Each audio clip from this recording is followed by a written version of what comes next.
Morning, good morning. Good morning, good morning, good morning. Happy Tuesday.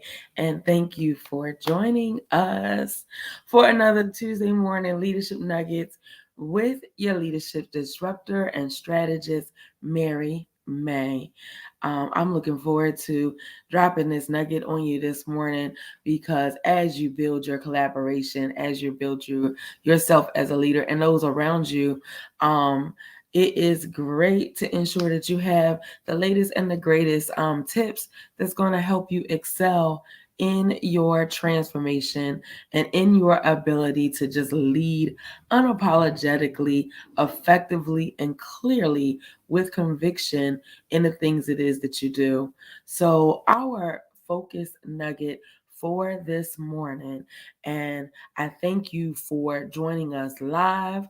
I thank you for the replay.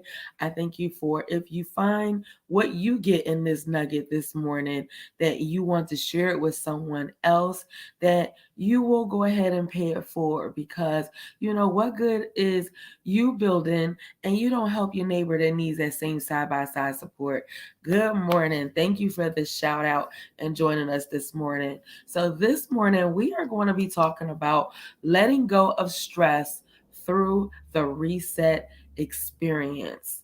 Letting go of stress through the reset experience and what that actually looks like. Like we have over the past few weeks have talked about our body taking score. Is time the boss of us? How are we managing just stress in general in regards to how stress is actually really like managing us or over processing, overthinking. Good morning, Ellen. It over processing. How do you either tuck it in your pocket and think that the stress is just going to fade away without you doing anything, or are you really being intentional about this space and being able to clear and make way for what it is that you need to do next? So letting go of stress through the reset experience, that could look very different for a lot of individuals. However, I'm going to give you a couple ways in which it can look for you and ways in which it can look for how it's impacting your leadership. And you can take from it what you will. Look at how you may be really just packing your stress in, allowing it to kind of navigate on the internal structure of your body and how it's coming out through health concerns. It's usually coming out through a headache, like a headache, stomach ache, chest pain,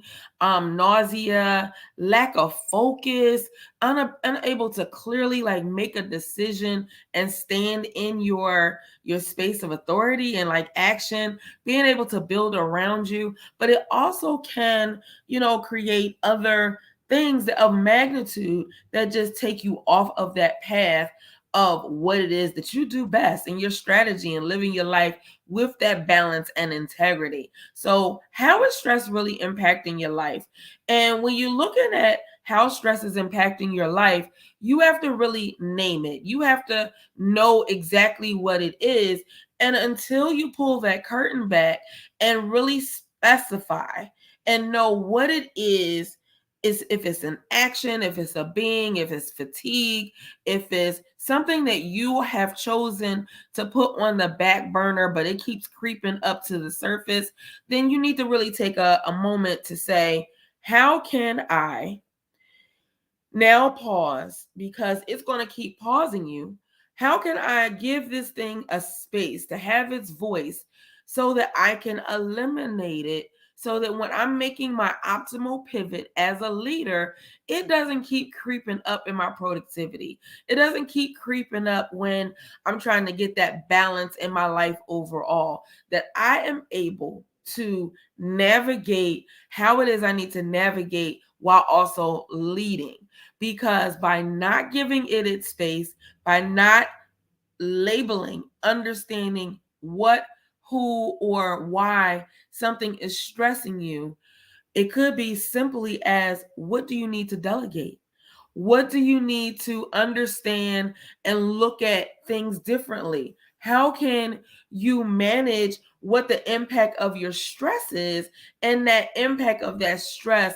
How can you say, okay, this stress is leading me to burnout, and burnout is not working well for me, because if it does, or if it is, it's helping me to continue to not be productive, and definitely not securing that next contract or that next promotion, or just being able to effectively communicate what your needs are with your team. Because when you look at stress, unnamed stress, unidentified stress, stress that you may be choosing to ignore, you are walking into the cookie cutter kitchen of burnout. And if you are leading towards burnout, it's like you got to take a reset. And that reset helps you to rechange, take that 2 millimeter shift of what that burnout is actually communicating for you, what is communicating out to the others around you. But a burnout is a state of emotional and physical and mental exhaustion, all wrapped into one. And that usually, if you have been working long hours, you have been running from one task to the next task to the next task, and you just have been constantly in movement, you may have moments where you have felt overwhelmed, but you are a high performer. And as a high performer in your space, you are thinking really, really big. And as you are thinking really, really big, as a manager and executive as you are, you have challenges doing that reset, because you know that the outcome of whatever it is that you are working on is definitely what it is that you have to kind of balance in between the two things. So if you are having, moments where it's prolonged stress or prolonged time that you are bouncing, and you think that you're multitasking well, that you are managing the kids, the family, probably you last, but you are managing all these things. You need to reset, reframe, change the perspective of how you are looking at you as that high performer of you being you. But then, being the high performer, you're being neglectful. And you're being neglectful of doing all these things in the absence of identifying what is stressing you, and how can you delegate that said stress a little bit differently. Oftentimes, the things that have as the blind spots in our day-to-day situation is we shoulder as leaders that we have to take it all on, that the outcome and the expectation is all up to us. Now, part of that may be true. However, when you take on the shouldering of everything and the outcome of it being successful being all up to you, you also have to shoulder and take on a responsibility of how those around you can really, really be nurtured and groomed and be a part of your strategy plan, even if it's your partner and your children, that those blind spots is that you're not allowing them to grow and evolve into becoming the leader that they can be, because you're not delegating them bite-sized snippets that would take it off of your peer view, and that they can grow and evolve into how it is that you will want them to be high performers and leaders. Give them a snippet.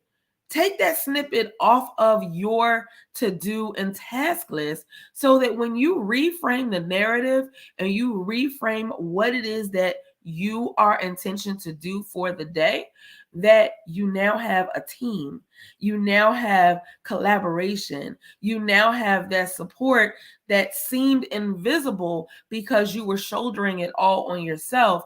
And as long as you shoulder it all on yourself, and your body is going to take score, your body is also going to become paralyzed. Your mind is also going to become paralyzed. It's going to be like, I can't think. These thoughts used to come, pop, snap really quickly for me, but why are they not doing it now? It's your body giving you an identification that it's going to slow your productivity down, because your blind spots of delegation, your blind spot of collaboration, your blind spot of the emotions that you tend to carry. You'd rather hold the emotions. And remember, emotions paralyze us because it's never about the emotions. It's always about the data. It's always about the outcomes that give us the success that we look for. But the blind spots of not collaborating or not identifying and calling out what that stress point is causes you to allow your emotional triggers to be the boss of you. And as it is the boss of you, it blocks your ability. It makes it blind to you in regards to how you can reset and how you can understand how much stress are you holding in your pocket? How much stress are you holding in your mind? When you go to lay down at night, are you able to really, really turn off the world, turn off your business, turn off all the things that you need to lead and really reconnect with yourself? If you are allowing the emotional triggers to just say, oh my God, I didn't do this. Oh my God, I forgot about this. Oh my God, did I check on this? No, before you end the have moments where you can do the reset. You can do the checks and balances, not from what you didn't get done, but from what you did complete successfully. What are your wins for the day? How did you release the pockets in regards to what was holding you captive and not allowing you to kind of level up in your career over and over? Because remember, the goals that you set or the things that you put in place for understanding your stress, the only way that you can see the evidence of it working out well is that the goals have clarity and that the goals have intentions that help you navigate your leadership in the most effective and prominent way possible. Because otherwise, dealing with the chronic stress, you are neglecting yourself of being able to have your goal more than it being a wish in the absence of the time frame that you need. So when you take a step back, to kind of do a reassessment, but you take that step back to see who is your collaborative team around you. What is your collaborative team around you? But then more importantly, are you regulating the time? Are you recognizing how much things you are thinking that you can accomplish in the specific time frame that you have? Because really, when you are battling the essence of time, who created that? That takes you to look in the mirror. You created it. You created the idea that you can put on this cape and that you could complete more things than a little bit in a very small time window. And that is only possible when you have that leadership mindset of collaboration from your partner to your children to the team members that you work with on a day-to-day basis. What 2 millimeter shift, what bite-sized thing can they be supportive in when you take a step back in order for you to be able to take that step in? So it's like understanding your role in the script of the team, but then understanding your role that whether your designation has leadership in it, you're always leading because you are the one responsible and the author for how you understand what stress is really telling you. Now, your productivity is going to shift when stress is in the mix, but it's like the productivity or the identification of what the stress is only to build you stronger. So when you identify, okay, this stress comes up every second or third week of the month, or every second month of a quarter, every time I have a meeting with this particular vendor or this particular buyer.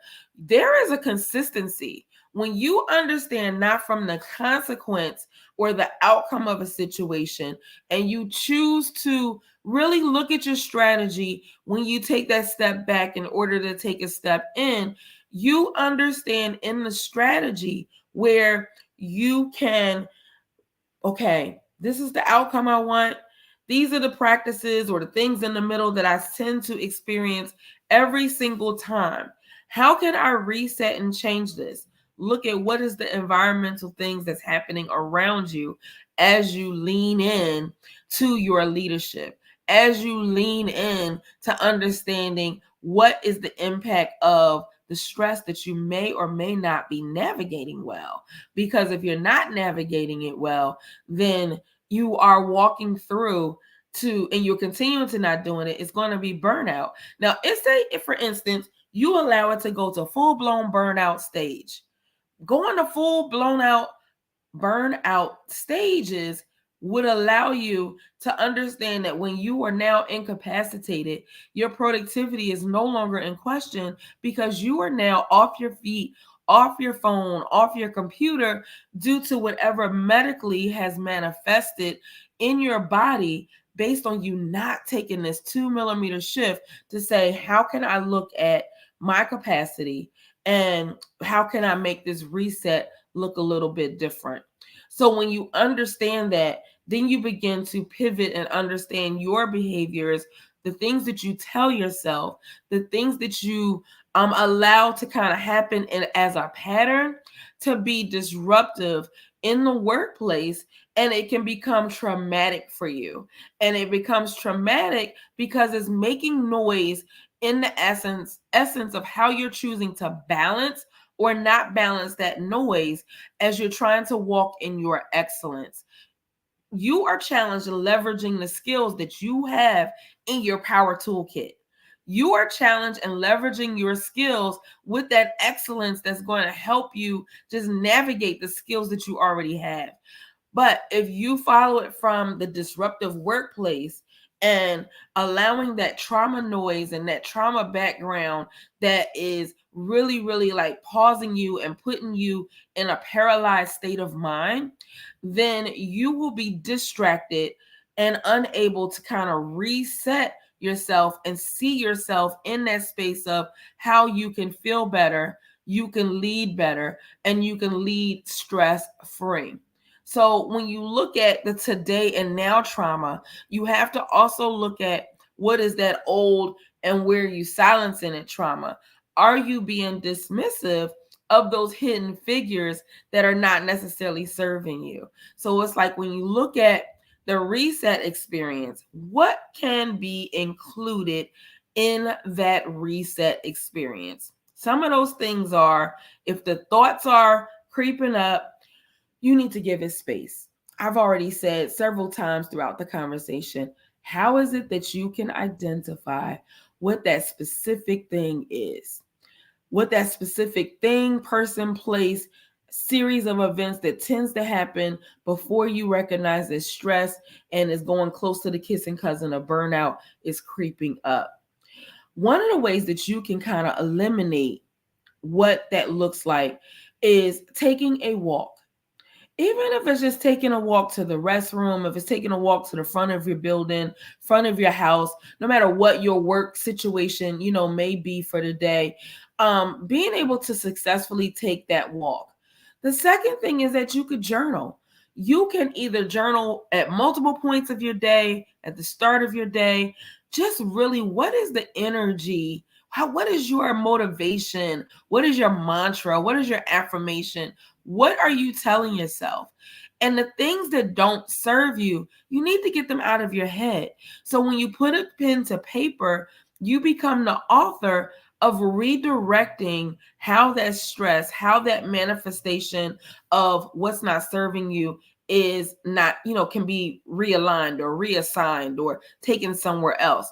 You got to get it out your mind, your body, and your spirit.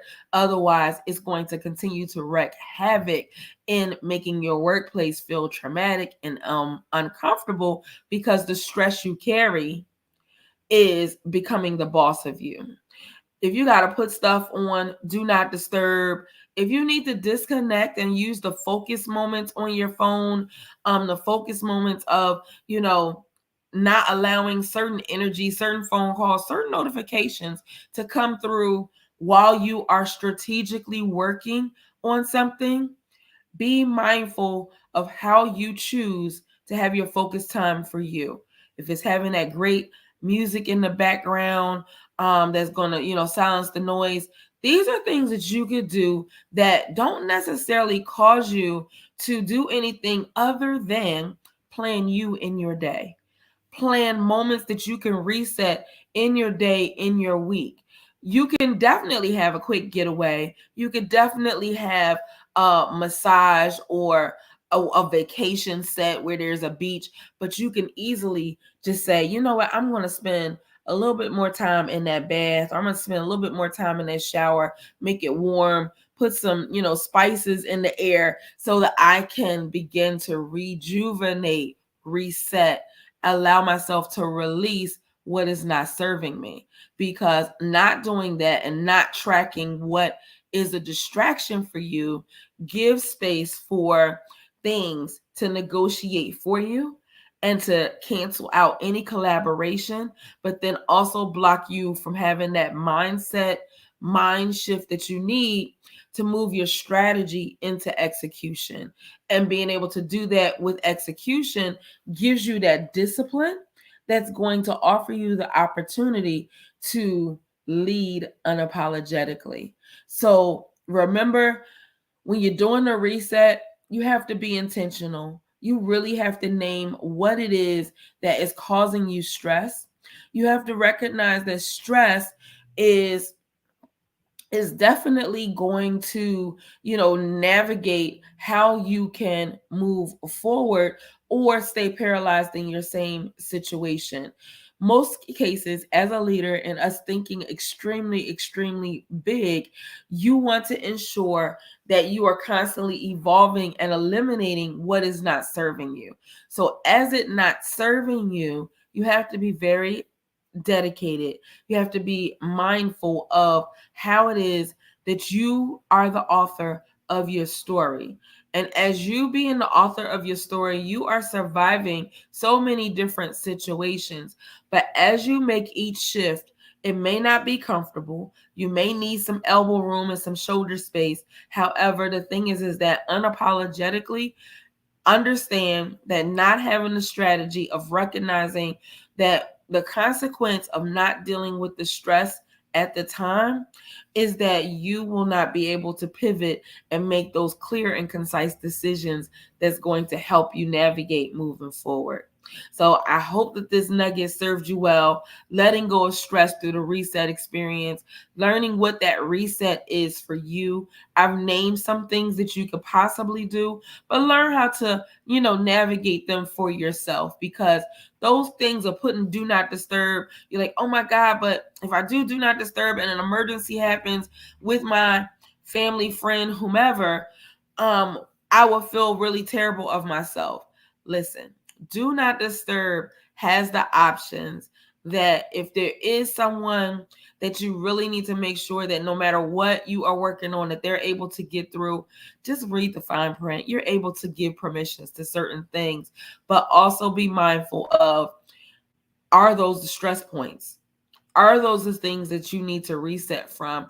And at the time that you may need that focus time or need that do not disturb, is that also a time that you may need to delegate in collaboration with others around you? So reframe how stress is leading you.